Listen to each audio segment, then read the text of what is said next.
Carlo আনচেলত্তির অধীনে ধীরে ধীরে নিজেদের নতুন রূপ খুঁজে পাচ্ছে ব্রাজিল জাতীয় দল।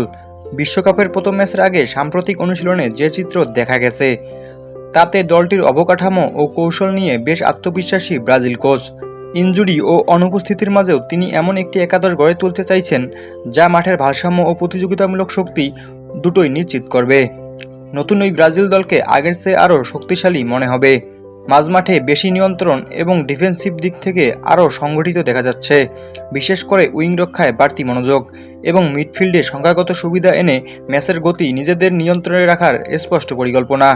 সাম্প্রতিক অনুশীলনের ইঙ্গিত যদি ম্যাচে প্রতিফলিত হয় তাহলে মরক্কোর বিপক্ষে বিশ্বকাপের উদ্বোধনী ম্যাচে শক্তিশালী ও লড়াকু এক ব্রাজিলকে দেখা যেতে পারে।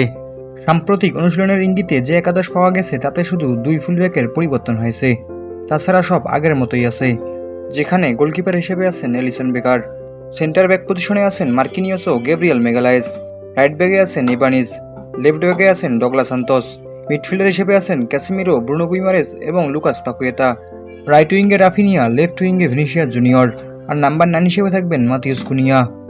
লিমন খান খেলাবেলা।